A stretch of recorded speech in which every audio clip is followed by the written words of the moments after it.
जय Jagannath. Good morning friends. आज April मासर 15 तारीख गुरुवार। आज सकाल टॉप न्यूज नहीं मु उपस्थित आपण को स्वल्प समय मध्य समस्त खबर जनइबा मोर दायित्व। तेणु अनुरोध वीडियो को शेष जाए देखंतु और वीडियो तले थिबा नाली रंगर सब्सक्राइब बटन को दबाई दियंतु। पाखरे थिबा बेल आइकन को दबाई ऑल नोटिफिकेशन को ऑन कर दियंतु। आमर प्रतिटी अपडेट प्रतिटी खबर आपण को पाखरे तुरंत पहुंची जिवो।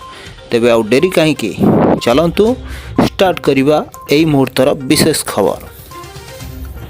पिपिली निर्वाचन पूर्व कांग्रेस प्रार्थी परलोक आउ 2 दिन पर होता पिपिली उपनिर्वाचन।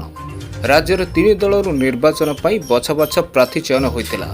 बीजेपी आश्रित पट्टनायक, बीजेडी रुद्र प्रताप एवं कांग्रेस अजित मंगराज निर्वाचन पर नामांकन पत्र दाखल करते।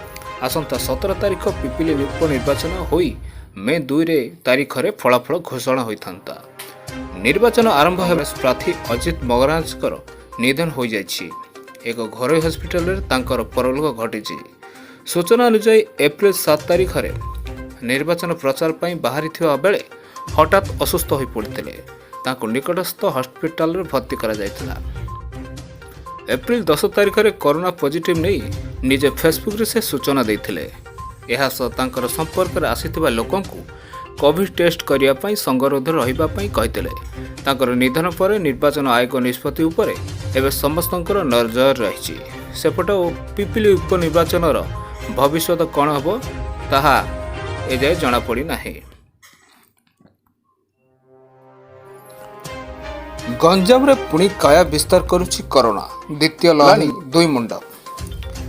द्वितीय लहर पर गंजाम रे पुणी काया विस्तार करिछि कोरोना। गत 2 दिन 150 जन पॉजिटिव चिन्हित हेलेଣି। गतकाली कोरोना रे 80 जन एवं आज 70 जन पॉजिटिव चिन्हित होइछन्ति। एतिसह जिल्ला रे जने 70 वर्ष कोरोना मृत्यु घटिछि। गत एप्रिल 1 तारिख रे आज सुद्धा जिल्ला रे 347 जन कोरोना पॉजिटिव चिन्हित होइथिबा बेले 124 जन सुस्थ होइछन्ति। जिल्ला रे एबे 245 जन सक्रिय संक्रमित रहिछन्ति। द्वितीय लहर 2 जन मृत्यु घटी। प्रथम द्वितीय लहर मिसी जिले में समुदाय कोविड मृत्यु संख्या 250 रे पहुंची। जीवा परवर्ती अपडेट को नंदनकानन रे आसिला 3टी नुआ सदस्य। पर्यटकों पर बड़ खुशी खबर। विलंबित राति प्राणी उद्यान रे बाघुणी मेघा 3टी नुआ शावक को जन्म देछि। तबे एही 3टी नुआ शावक को मिसई नंदनकानन प्राणी उद्यान रे बाघ संख्या 30 को वृद्धि पाई। नंदनकानन उपनिर्देशक विमल आचार्य सूचना देछन्ति। जीवा परवर्ती अपडेट को सावधान। पैन कार्ड सह आधार लिंक होई नथिले गणी पारंती जोरिमाना। आसंता जून मास 30 तारीख पर एने जोरिमाना आदाय करा जिवो। आयकर अधिनियम अनुसार आधार पैन लिंक न कले 1000 टंकार जोरिमाना आदाय करा जिवो। यह पूर्व एही सीमा गत मार्च मास 31 तारीख रहितिला। मात्र परे केंद्रीय टिकस बोर्ड यह तारीख को 30 जून पर्यंत करथिले। तेबे आपण केमिति करबे एही प्रणाली जानि रखंतु। निज मोबाइल रे एसएमएस माध्यम रे आधार पैन लिंक करि परिबे।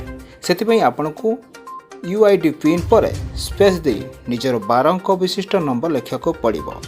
तापर पुणी स्पेस दे 10 अंक विशिष्ट नंबर लेखिବାକୁ पड़िबो।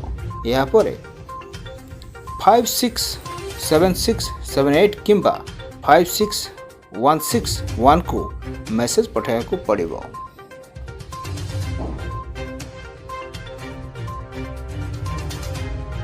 संक्रमण को दृष्टि रखी पंजाब, उत्तर प्रदेश और महाराष्ट्र राज्य रे सरकार निज निज राज्य रे हेबाकु थिबा बोर्ड परीक्षा को स्थगित करिसेंति। एही राज्य मानकर परीक्षा तारीख पर घोषणा करा जिवो।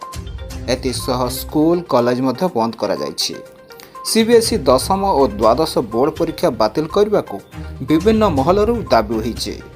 पूर्व निर्धारित तारीख अनुसार आसंता मे मास 4 तारीख रे परीक्षा हेबार थिला। मात्र कोरोना संक्रमण को दृष्टि रखी सरकार और सीबीएसई बोर्ड वार्षिक परीक्षा तारीख घुंचाइबा को योजना करथुवा जणा पड़छि। ओडिशा रे संक्रमण वृद्धि पाइथिबार उभय 10म और द्वादश परीक्षा परिचालन करने सरकार को भाई चैलेंज हबो। राज्य में मैट्रिक परीक्षा मे 3 रु होबाको थिबा बेले युक्त 2 परीक्षा मे 18 रु आरंभ होबो बोली पूर्व स्थिरीकृत होइछि। କଂଗ୍ରେସ ପ୍ରାର୍ଥୀ ଅଜିତ ମଙ୍ଗରାଜ ଦେହାନ୍ତ ପରେ ପିପିଲିରେ ସାନି ଉପନିର୍ବାଚନ ତାରିଖ ଘୋଷଣା ହେବ ବୋଲି ମୁଖ୍ୟ ନିର୍ବାଚନ ଅଧିକାରୀ ସୁଶୀଲ ଲୋହାନୀ ସୂଚନା ଦେଇଛନ୍ତି। ଜିଲ୍ଲା ରିଟର୍ଣ୍ଣ ଅଫିସରଙ୍କ ରିପୋର୍ଟ ପରେ ପଦକ୍ଷେପ ନିଆଯିବ ବୋଲି ସେ କହିଛନ୍ତି। ତ ବନ୍ଧୁ ଇଏ ଥିଲା ଆଜିର ଅପଡେଟ୍। ପରବର୍ତ୍ତୀ ଅପଡେଟ୍ ଜାଣିବା ପାଇଁ ଏବେ ହିଁ ଆମ ଭିଡ଼ିଓକୁ ସବସ୍କ୍ରାଇବ୍ କରନ୍ତୁ, ଲାଇକ୍ କରନ୍ତୁ, ସେୟାର କରନ୍ତୁ। ରହିଲୁ, ଜୟ ଜଗନ୍ନାଥ।